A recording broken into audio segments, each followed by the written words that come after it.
You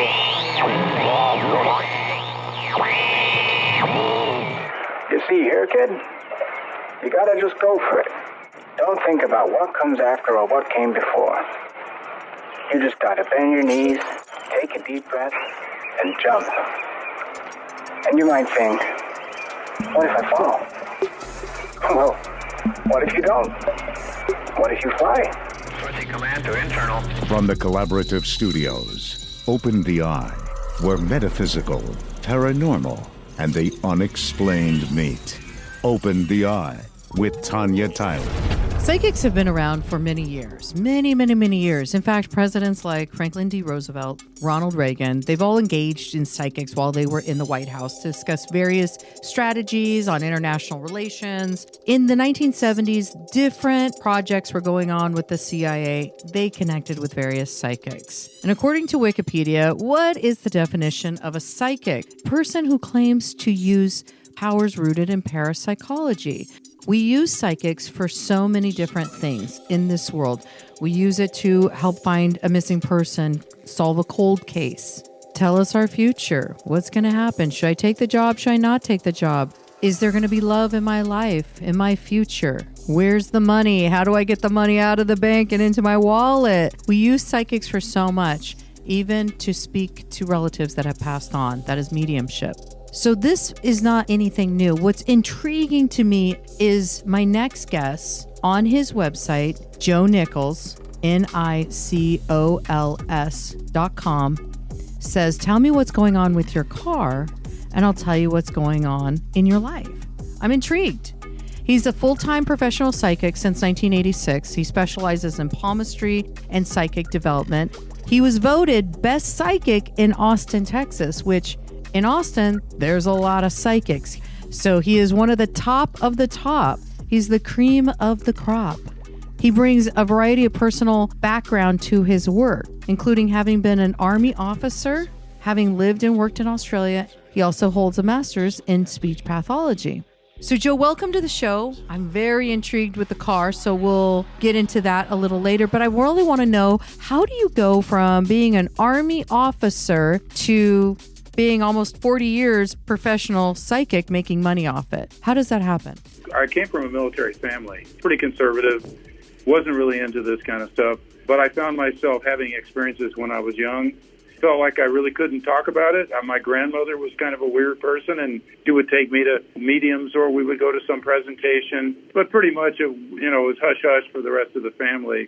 And then I got a psychic help for my dad. He when I was in high school, he was going through work problems, and this turned out to be a early teacher for me. And she gave me some affirmations, and I still use. That was about 58 years ago, and I still use those affirmations today and visualizations. It started pretty far back, but I did this in the closet for 20 years. Didn't even take money for 17, from about 17 to about 36. And I say nowadays it was for all the wrong reasons. I didn't do this stuff. I think I was concerned about how I appeared and pleasing the family and not being strange and all that kind of thing. And then finally I just had to do what I had to do. Tell me a little bit about what happened as a child. Like, what were you experiencing? I would know things about people, family, friends, family members, and I would know things about, hey, there's something wrong with them, or I don't trust them, and my family would say things like, oh, no, they're great, they're fine, everything's, it kind of normalized everything. Another time, and when I was a sophomore in high school, it was a pretty abusive environment, and I was just crying in my bedroom, said, what am I here for? What am I doing this for? And all of a sudden, it's like this pipe opened up to my ear, and this deep voice said, to help other people. And then it closed. And then I kind of went, what the heck was that? That was kind of the first time I had a kind of a guidance from somewhere else.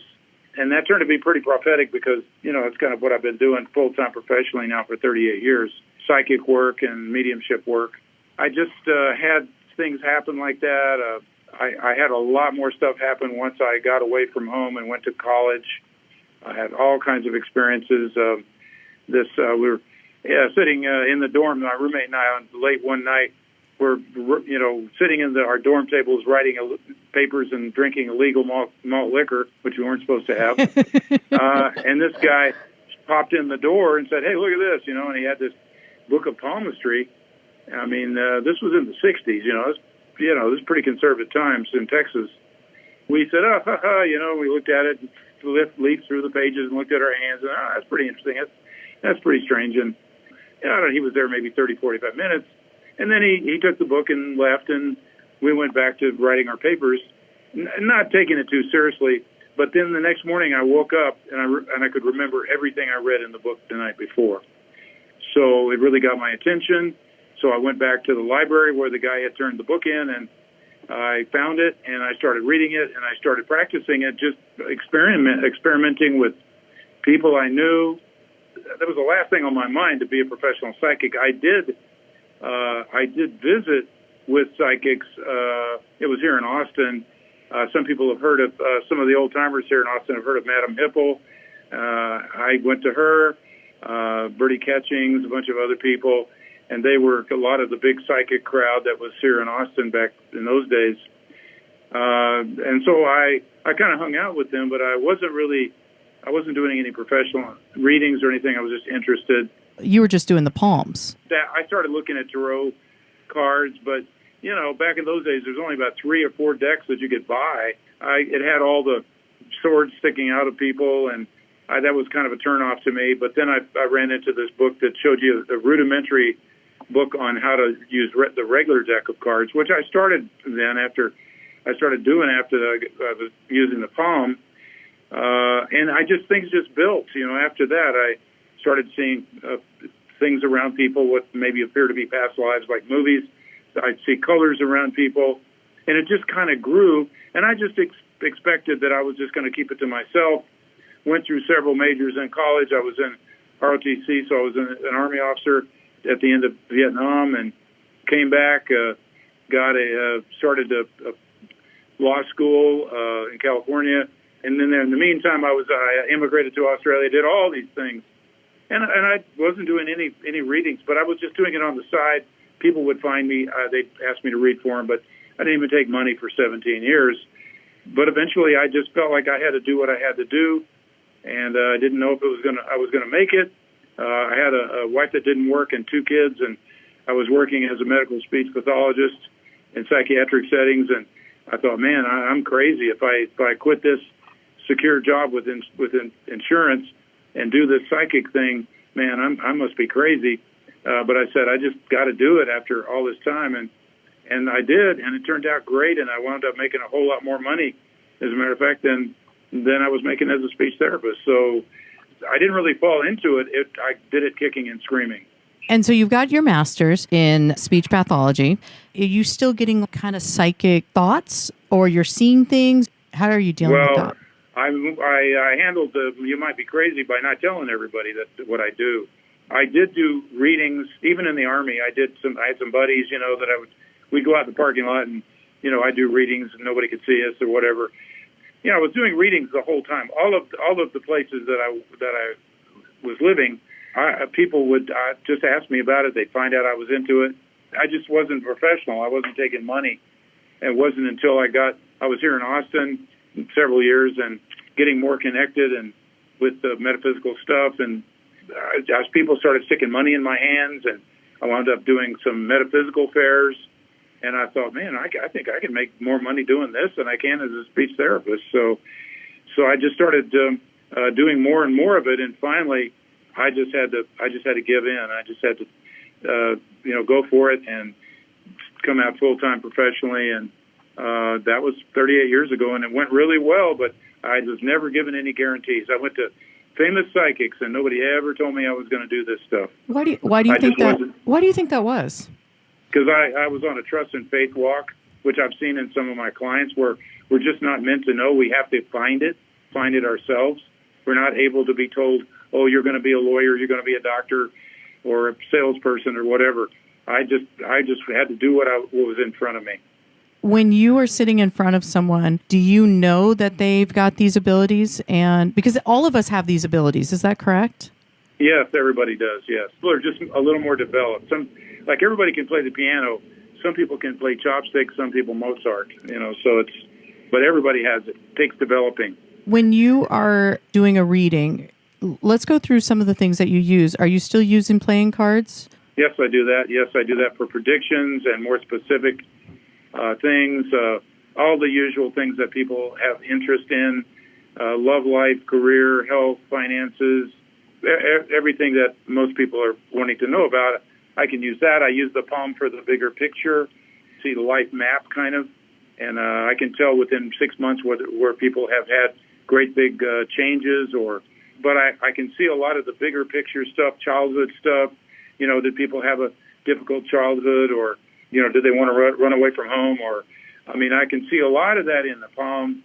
I use the pendulum, the crystal pendulum, like dowsing. Some people are used to hearing about people with water witches, water witching with fork sticks, look for water or gold or oil or that sort of thing. And that's the same idea. If you're very empathic, then you can use the pendulum, and I use it not just for yes/no questions for a second opinion, but also it can tell me if something is likely to happen or if it's more unpredictable.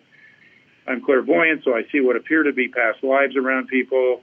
I'm a medium, so I seem to be able to contact loved ones and people who are deceased and even pets.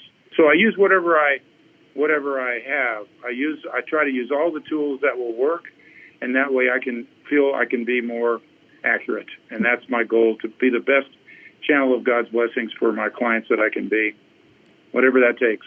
So when your wife married you, when you guys started dating, did you tell her right away, or was it something that you held back? Yeah. Well, I've been married twice. My present wife of 29 years, she'd heard about me because she was working in Hong Kong, and I was on a trip doing readings and workshops in Hong Kong, and we met at a party, and she had seen my flyer for my workshop, my psychic workshop, but she had a yoga workshop, and she was going to miss this one, but the yoga workshop got canceled. She wound up going to the same party I did, and that's how we met. Aww. But she already knew that I was doing psychic work, and she's much into, she's from England, but she's very much into Eastern traditions, Hindu philosophy and reincarnation, and so that none of that was strange to her. No, that makes sense. We're talking to Joe Nicols, who is in Austin, Texas, been voted the best psychic, and he is also a palmist. He's been doing this for nearly 40 years, and it's just intriguing to me. So I want to dive into a little bit on your website when you pull up Joe Nicols, which is spelled Nicols.com. The first thing that really pops up is it talks about, tell me what's wrong with your car, and I'll tell you what's going on in your life. Yes, that's right. Let's talk about that little connection of how that works. Well, it's all, basically quantum physics. Everything is everything. Everything is a reflection of everything. Everything we do is a reflection of something else. It may be what it is, but it's also symbolic of something else. So I just kind of turned the vehicle into the human body. It's sort of like the tires are like the feet, and the engine's like the heart. Radiator has to do with your emotions. Emotions like anger or maintaining being able to maintain calmness. I look at the legs as the back wheels is like the back legs, and those are like our groundedness and our strength in holding us up to do everything every day that we need to do. But it's like if your battery goes dead, well, you're out of gas. Or if you're out of gas, you're also out of gas. So you need to take care of yourself or whatever. Like, as I mentioned before, if you have a flat tire, you're struggling with those daily details that you have to do. But I'm having to visualize a vehicle right now. I had a nail in my tire about a month ago. It was the back tire, and I want to say it was the left one. Driver. Side, yep, driver's side tire. That's like the left leg. Okay. And that has to do with our inner strength to be able to, hold us up and keep going and, keep moving forward, having the inner strength to do that as opposed to just the strength. So you were probably feeling like maybe having some temporary doubts that day. Like, can I just keep doing everything I got to do? Can I just keep staggering forward and making all this happen? The front wheels are more like the arms, which are more active, making, things happen in the world. expressing ourselves. The suspension is about being able to deal with changes, making people, they're if the suspension goes out, then, maybe they're struggling with the regular slings and arrows of daily life and adjusting to things, adjusting to change. This is so fascinating. And I love how you say you just basically look at the car as a human body, because I don't think I've ever thought about it. Now you're saying it. I get it. Yeah. So if you just associate, there's a lady named Louise Hay. I love Louise. Yeah, you put out a book and several books on associating body parts and illnesses with issues in our lives. And I borrowed some things from her, but I've come up with a lot of stuff on my own that I've interpreted. And I look at the car as being a reflection of our physical energy and our physical body. Our house is like our greater consciousness. So the attic is like our thoughts and what we receive. The basement's like our deeper emotions, and it's kind of the family consciousness.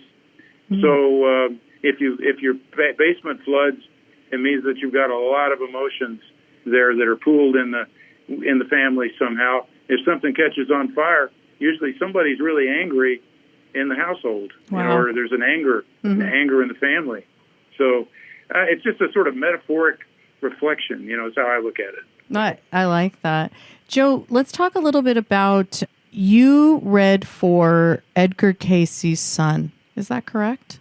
Yes, that's right. Okay. Back in the 80s. Yeah, so let's talk a little bit about that, because Edgar Casey, I hold really dear to my heart. I've read as much as I could. I have not gone into the libraries, and I would like to, but tell me a little bit about this experience and what is Edgar Casey like, the connection to you? Well, he's known in the history books as the sleeping prophet, probably America's greatest psychic, and he made all kinds of predictions. Talked about, past lives, especially, ancient Egypt and Jesus, and, talked about all these different things. One of the things that's interesting is he was not immune to the usual challenges that we have here on Earth. He said in his readings, he would be in a trance. He'd be in a trance and he'd have somebody transcribe what he was saying. And he didn't sound like himself, when he was reading, he was channeling. But he said he had a past life as a riverboat gambler.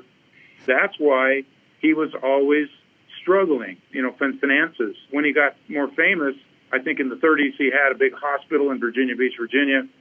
And then, of course, the Depression hit, and they lost the hospital. There was lots of stories. One story that I heard about him, which, suggests that he had an issue with the whole material world, like some of us do.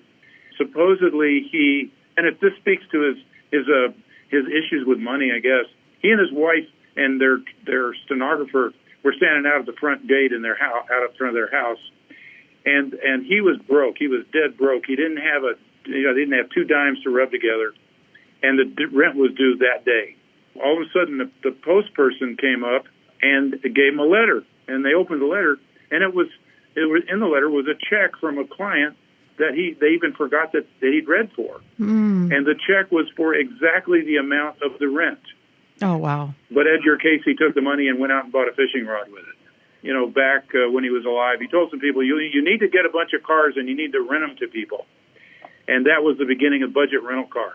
Oh, funny. And so he was helping people. He was telling them how to heal their sicknesses and coming up with these herbal remedies that seemed to work. And my ex-wife and I used to use some of those remedies with our kids. When I was there with his son, was Hugh Lynn, and Edgar Casey died in the 1940s. Mm-hmm. But let me back up for a second. Yeah. I was going to say he said he had been a riverboat gambler and used his psychic powers to gamble with, make the dice fall a certain way or whatever. Yeah. And he said that's why Edgar Casey, the man, had such trouble with the money, is because he used his gift for gambling. And I found the same thing. I recalled a past life where I was Native American and doing the same thing. And so I can't use my gift for gambling. I can use it for other things. I can't get ahead of people at the bank or in the lane of traffic on the highway. always, it just kind of leaves me. So I have to help other people. That's really smart. So you got to read for his son, Edgar Casey's son. How did that happen? How did you get in front of him? Yeah, I was in a lecture. I was there at Virginia Beach at the Edgar Casey Foundation, the ARE, and I was just a participant, and he said something, and it just struck me, and I said, well, I'm going to go up afterwards and talk to him about this, or tell him about this. He said, oh, so you read poems? And I said, oh, well, yeah, I'm not really a professional, but he said, oh, well, come on in, and I started reading his poem, and I was telling him some things about himself. Like he asked, what's the weakest thing in my hand? And I said, well, you have a temper. He didn't say anything. He just gave me feedback. Well, yeah, that was really helpful. Thank you. That night at the lecture he stopped the lecture and he said, well, I was talking to a gentleman earlier today who told me he knew something about palmistry, and so I asked him to read for me one of the best I've ever seen. Aww. And so that really felt great, because I was not a professional at that point. I didn't even know if I was good enough to do professional readings. So it was really encouraging. That was a little bit of the enticement to ultimately. How long after that did you go full time? About 3 or 4 years. Let's talk a little bit about being in this human world, and if we all have gifts. I know you do some classes and stuff, but let's talk about what are some of the easy things for people to open up that third eye, to open up the gifts that they have. Well, I think one of the things is, wanting to be helpful to people. When I teach classes, I say, we don't sell fear, we sell hope. We sell love and hope. And so I think to be more accurate and be able to do it long term and not have repercussions, we have to be committed to people, to helping people, and think and be empathic to them, and always be focused on their highest good. If I read for people, and I don't usually get that, but I have read for some people that maybe have committed some crimes, or they had a prison record or something. I don't even think about that. I don't even talk about that stuff. I talk about where they are in their lives, what they're working on, what they can do to feel more joy. The earth is a school and a hospital, not a punishment, prison, or amusement park. I think we're here to learn, love, grow, heal, forgive, express God's light, do our path, not be happy or miserable, or in pain or free pain, or success or failure, beat the system, or win the Super Bowl, or make $1 million, or get married, have kids. Those are all important, but they're props. But I think the important thing is that we grow and we love. And I think when we pass and our life passes before our eyes, the three of the things that are going to be important that we're going to learn about our life on the other side is who we've loved, who's loved us, and who we've helped. I just want to go back over that. So the three things, because we'll have like a life review on the other side. Yeah. And then, so the three things are who you've loved, who's loved you, and who you've helped. Oh, that's beautiful. I love that. And who you've helped. That's what carries over. Not how much money you made, not what even, I think the concepts, the artistic concepts, creativity, I think the creativity passes over, but not the items, not the artifacts. Right. No, I think it's about the people and the love and that conveys. And to answer your question, I'm in and out of this place all day long. I mean, I see clouds, tea leaves, hair in the sink, bubbles in the toilet, cars that break down, body parts that don't work. All those things mean something. I've had all kinds of those metaphoric things happen in my life. But I try to keep the balance.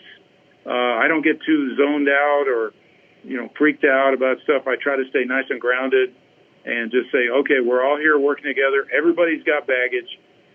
Nobody's perfect. Well, might have been some people that became perfect, but when you get here, I don't think you always are perfect. School and a hospital, as I say. I think there's always challenges here, but what I think we do, I think Earth is a place for us to have a chance to make fast progress. And when we, when we embrace that and not see it as a punishment or a prison or anything, then we are able to move through it, and then we don't have to keep having those challenges. How does somebody get out of their head then? people need to be in control of their lives, and it's almost that false belief that we have as children. You've got to be, you got to control this, or you got to control that, and then we grow up to be adults, and then we're in control. Got to be in control. What would your suggestion be for people to help shift that control in their life? Yeah, well, I think it's about trying to remember that this is impermanent. All great empires have fallen.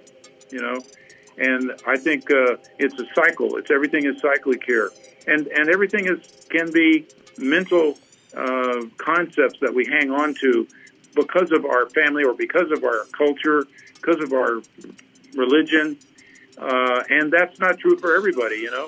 That's not everybody else. So it's about trying to be tolerant and say, well, this is what I believe. But I'm okay with them believing what they believe, and knowing that that's okay. That there's this. Edgar Casey did say there are many mansions in God's house, and I think that's a quote from the Bible. But there's many roads lead to Rome, and so if people can just feel their own joy and the love that is inside of us, then we don't have to feel inadequate or have to make ourselves better than somebody else or make sure people fit into our expectations or social mores. We just have to surrender to being tolerant. It's about love and tolerance. Love and tolerance. I love it. I remember reading a book, and Edgar Casey read the Bible once a year. I thought that was intriguing to me. I mean, he only had about a fifth or sixth grade education, I think. The way he learned stuff was his guides told him, put the book when he was a kid in school. He couldn't remember. He had spelling tests or something. They said, put the book under your head and go to sleep on it. And he did that. And the next morning he could remember he had all the words. I want to talk, Joe, a little bit about predictions for this year. I want to talk a little bit more about your classes, what your thoughts and what you see. So we're going to take a little break. Remember, you are always able to connect up with us on openthei13@gmail.com. Or you can always stream us live every Monday night at 10 p.m. Central Time at kwvh.org. We'll be right back with Joe Nicols.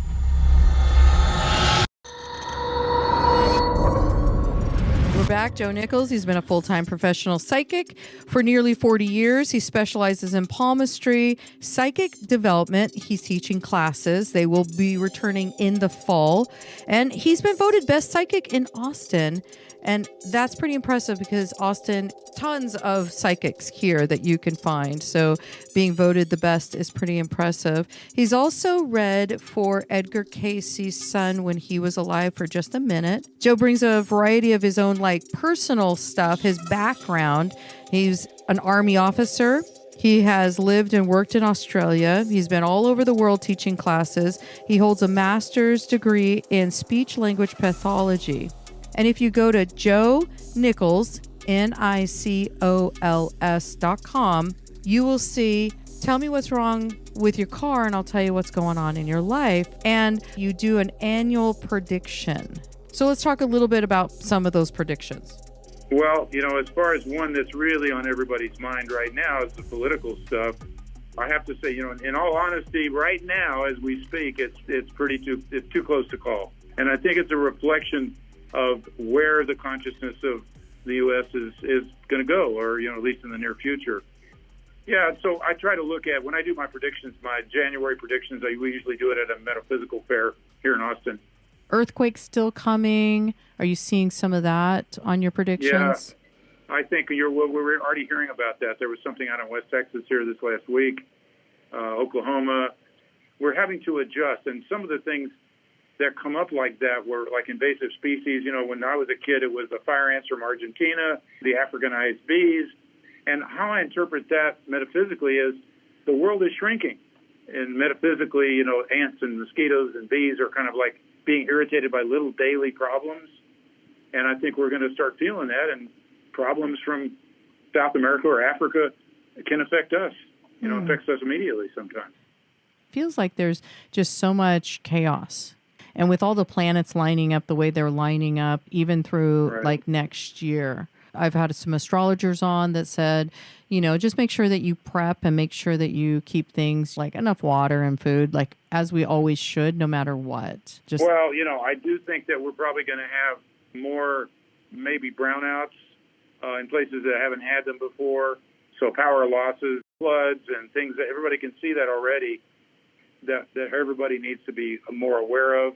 I do think that we are heading in a positive, ultimately a positive direction, with a lot of course corrections and feelings of oscillation. Things are back and forth, oscillating back and forth, some, more positive, more negative, more positive, more negative. But then ultimately we're going in an upward trajectory. I think it's going to smooth out a little. I don't think we're going to have a civil war. It's going to smooth out. I hope I'm right. I like the love and light that you stay in, which is really a positive thing. Let's talk about extraterrestrials, aliens. Tell me what your thoughts are. Well, they absolutely exist. I've been seeing them for years.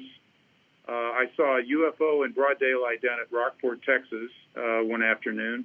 About a couple thousand feet up, it was a great big cigar-shaped metallic. It was silver metallic, like a chrome bumper, shimmering in the sun. But it was a couple thousand feet up, just hovering, just staying there, not moving at all. I didn't get to stay and look at it. I was with my brother-in-law, and we had a whole Suburban full of kids coming back from McDonald's, and he was in a hurry to get back to the beach house. Say, hey, what is that? And he says, oh, I don't know, and he kept driving. So I just said, oh, okay, whatever. And then I got to the house and said, wait a minute, that was a freaking UFO. Oh my gosh.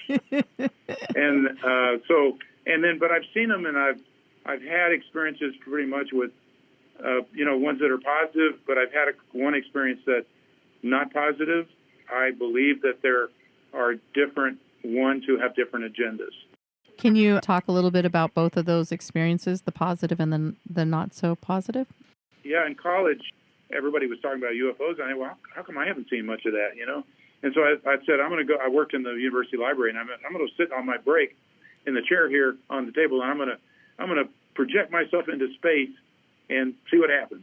And so I just imagined just projecting myself psychically up into space, and I found myself inside a craft on this metallic deck, and I'm standing there looking at these people who are standing in front of me talking, these tall people with the kind of blonde or white hair, and then their kind of gray jumpsuits.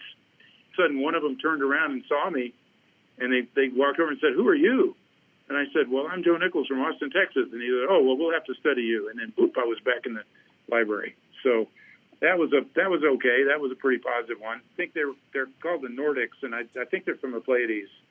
I knew somebody that I felt was being messed with, with some negative energy. And I thought, I do psychic healing. That's another thing that I teach occasionally as well. And so I was going to, try to extract or pull off this negative thing off this person that I knew. And I neglected, which I normally recommend. You need to ask the person if it's okay for you to do that. But I just made an assumption, I guess, in that case, of kind of a blind spot, I guess.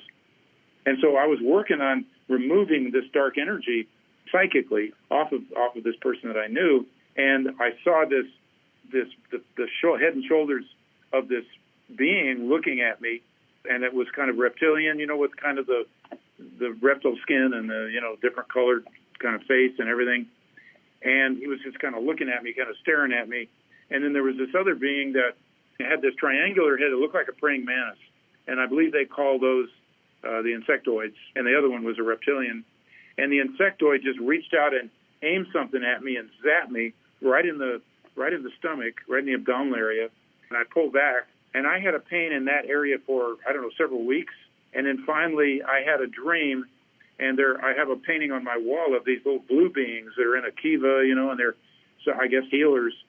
These little blue beings were in my dream, and they were working on me with, like, cutting torches or welding torches. All the sparks were flying, and on that spot. And then when I woke up the next morning, I didn't have the pain anymore. I never came back. Never been abducted. I've never been, like, taken onto a ship and probed and all this other stuff. And I just have to say, thank God. I think I'd probably freak out if that happened, but, to connect with people with them occasionally. What is your prediction for disclosure? I've heard that they walk among us already, and they're here. I think so. Public disclosure anytime? No, I think they're softening us up gradually. Okay. With the naval pilot sightings and Skinwalker Ranch, all these things on TV.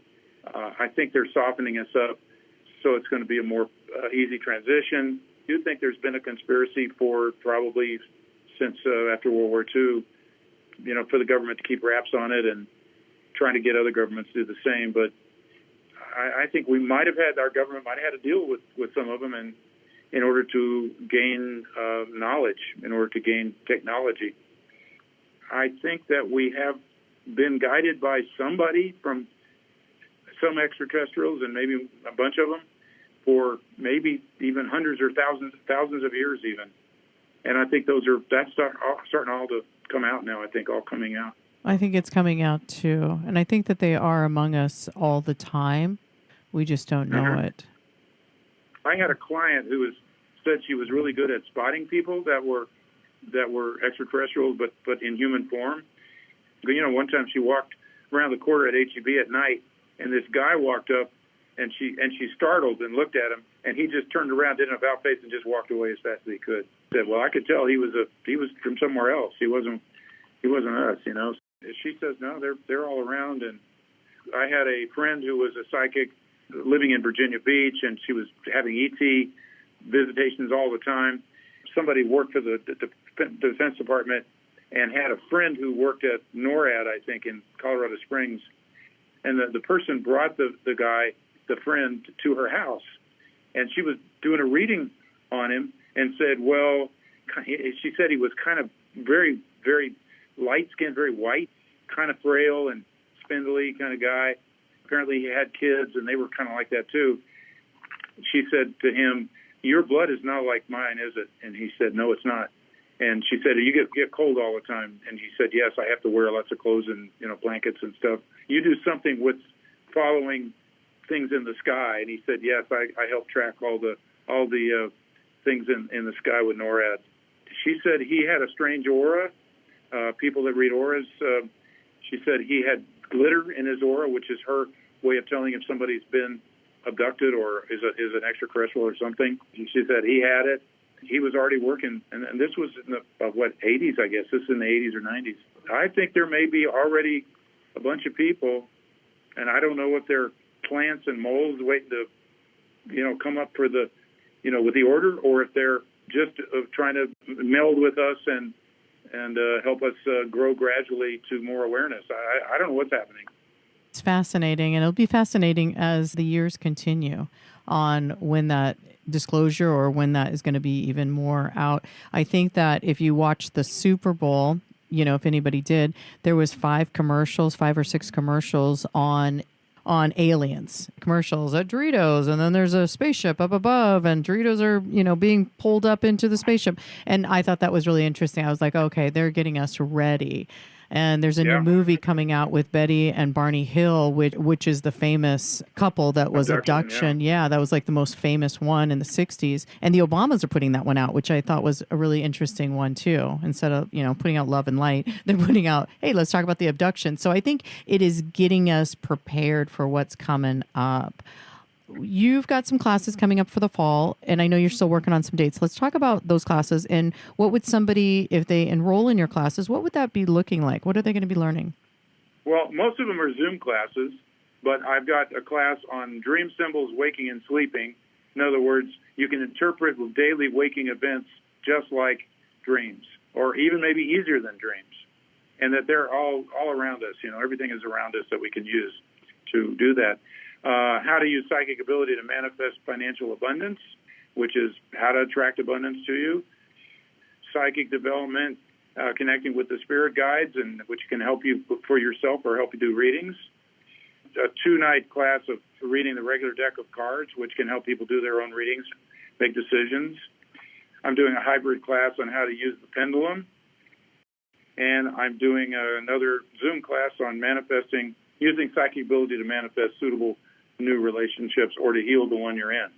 Some seasons I also teach palmistry, intro to palmistry, and psychic healing, and just depends on what strikes me when I'm planning them. These are going to be online? Yes. Okay. Yeah, joenichols.com, Nicols. If you put NICH, you get the country western singer. So. Hey, man. And that was a shock for me the first time I found out about that. But You're like, wait a minute. Okay, so the dream symbols, How to Attract Abundance in Your Life, which is great. The Psychic Guides. So it's really about connecting with your psychic guides and your team. Is that correct? Yeah. Okay. Right. Okay.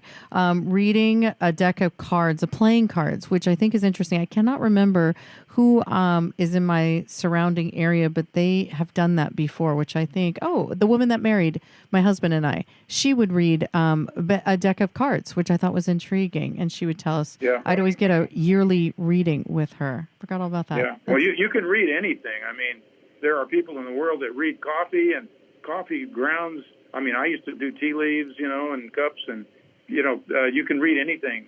There's an African system where you do seashells, read seashells. I mean, you can read anything if you have a schema for it. That's intriguing. Manifesting relationships and healing, which is beautiful. Have the love in their hearts and stuff. That's what's, I think, most important. So what would some of your suggestions be for sitting the ego down? How can you set that ego aside? But the ego is always sometimes getting in the way of that. So is there a way that you suggest for students to help that ego to move aside? Well, first of all, you're not trying to kill it. We need our ego to integrate us here with everybody and do God's work. So we're not trying to kill it. We need to discipline it like a teenager, it needs to go to its room and come out when it can integrate us here with everybody and do God's work. And so we need our ego. We don't want to get rid of it. If it thinks we're getting rid of it, it uses our intelligence to trick us. I think being able to be sensitive to other people, and a lot of people listening to this will know exactly what I'm talking about, where, you kind of say something out of anger, and then you look at your partner and they tear up or they quiver, and you go, oh my God, what did I just do? And then being able to have the maturity to be able to say, look, I'm sorry. That I shouldn't have said that. I'm so sorry. Apologize, forgive. That's one way to get around the ego, and then just realize, as the Old West, the old saying, there never was a hoss that couldn't be rode or a cowboy that couldn't be towed. Just when we think we're humble, we're not. Always room for us to improve. And the biggest thing to remember, every client I've ever seen or talked to on the phone, I feel or see this beautiful light in the center of their chest that I call God's light in the heart chakra. And it's already there. It's already perfect. That's who they really are, guaranteed to manifest fully in this or some other life or dimension. When they feel that, or they can get in touch with that, then all the other stuff just kind of goes away. And that's when people love us. That's what they love. That's what they're tuning into, that light in the center of us, not the TNA or the hair in the eyes or the V-shaped body or whatever it is. No, it's that heart connection, and that's what we all want. But we don't get it if we don't already have it. We have to get it, and then we project it out, and then we get other people resonating with that. So nobody makes us happy or miserable. Choose to respond the way we respond. Get around the ego. First of all, we have to realize that maybe we are sensitive. We do have a tendency to react. Maybe we get defensive. We need to know that it's not the end of the world if we apologize and say we're sorry. And usually the other person has permission then to say the same thing. Then you get a hug and then it's back on track. With some of your classes, Joe, how long are a lot of these classes? Are they weeks? Usually in the evening, usually a couple hours.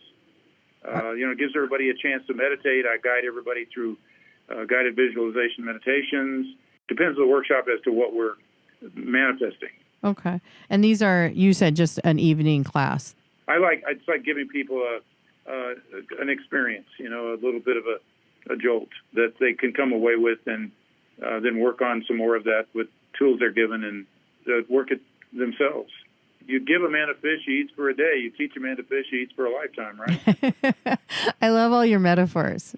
Who are some of the mentors as you were growing up? Was there anybody that really just made you stop and you shifted a little bit more? I talked about this psychic lady that I got from my dad when I was about 16, who started me off, who got me going. I still use some of her affirmations after 58 years. Edgar Cayce, reading about Edgar Cayce, Autobiography of a Yogi, Paramahansa Yogananda, living with the Himalayan masters, Swami Rama, some of the Eastern people I really found inspiring that were very adept, had tremendous abilities. But I didn't really, because I was kind of pushed away, I felt pulled away from organized religion. I just was more spiritual, and I don't know if I've mentioned to you or not, but some people have likened me to the solitary pilgrim on the mountain path with my donkey and my staff. I'm kind of not really a joiner, so I don't really get into organizations much, except for a little while the Unity Church, and pretty much just studied, learned, practiced on people, mostly willing people. But I think it's better if you're going to do psychic stuff and get better at it, you need to start with friends of friends, not best friends, not relatives, because they know you too well, they'd be too close. But friends of friends, or get somebody you don't even know. That's an easier way to be successful. Go back to the woman that you got for your dad, and you used some of her, you said, metaphors. What are some of those? She taught me to say, when I feel like there's somebody that's kind of sliming me or something, globbing on me, or I'm getting depressed, and I used to get depressed a lot more when I was young. I was taught to you visualize and affirm both. You imagine a beautiful ball of God light around you, and then you say, I put a wall of the great white light of God over, under, around, and through me so that no negativity can penetrate my body, mind, soul, or spirit. And I found no matter how depressed I would be, if I would just make myself sit down and do that until I passed out, I would go, God, what was I depressed about? In 5 minutes I would be pulled out of it. And then another thing she taught me, which I still give out and gave out today, as a matter of fact, in my office, is a way of healing communication, or healing, in fact, relationships with people that we're struggling with, or maybe they're already past. But she taught me to imagine the person, in meditation or in prayer or something, imagine the person like they're hovering in front of you, surround both of you with God light, imagine moving up to that person, put your arms around them, hug them, and refuse to let go. No matter what you imagine them do it to you, how you feel toward them, you refuse to let go. And then hugging them in the God light, you imagine saying, the same God that is in you, X, is in me, and all is well, and I love you and I forgive you completely. And you say that as you imagine hugging them 3 or 4 times in a row. And this is all in your mind. You never do this physically or verbally or anything, just psychically. Anyway, you do that 3 or 4 times in a row. Then you say, I also love and forgive myself for anything I've ever done to you in this or any other life. Say, now I release you in love to be who you are. Or if they're dead, now I release you in love to be who you were. And I give those out every week. It's been 58 years. Those have changed my life. You share the information with people? Every day. It's beautiful. I think it's really helped a lot of people because, we're always looking at, as Pogo said in the funny papers many years ago, we've met the enemy and they are us. We're always looking at a piece of us in the mirror.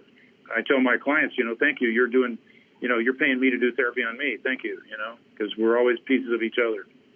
Have you ever helped on a missing person case? Yes, but I don't like to do detective work because if I'm wrong, I'm falsely accusing somebody. So if it's really dark, I don't want to get into all the murder and the, everything. I did have my wife, retired now, but she was teaching at the University of Texas in Austin, and one of her students was missing. Family checked in with people in the class, and the student had disappeared, didn't know where she was. They interviewed somebody, and it sounded like somebody had come to her apartment here in Austin and forcibly abducted her and then drove off. My wife said, well, I know you don't like doing this. Would you mind trying and see what you get? I said, sure, okay. I felt like I wanted to go north from Austin. It was a city north of Austin, and I could see like a window. I could see like a small room, and there was a window with the blinds closed, and there was flashing neon lights outside. And so I said, I think she's in a motel room, some maybe cheap motel room somewhere.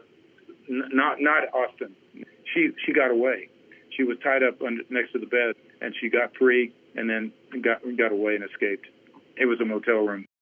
Wow, that's. But I don't like looking for dead bodies. People that have said, well, we think we know who killed our relative. We should go after him. And in one case, that relative on the other side that I was communicating with said, no, leave it, let it go. The warning was, you mess with it, these people are bad news, and they're going to get you too. Yeah. And so you just kind of keep out of that. Are you ever like at a grocery store or anything and you have somebody's relative that's there saying, hey, can you talk to me? Can you tell so-and-so something? Do the spirits come to you and they're saying, hey, my son's walking in front of you or anything like that?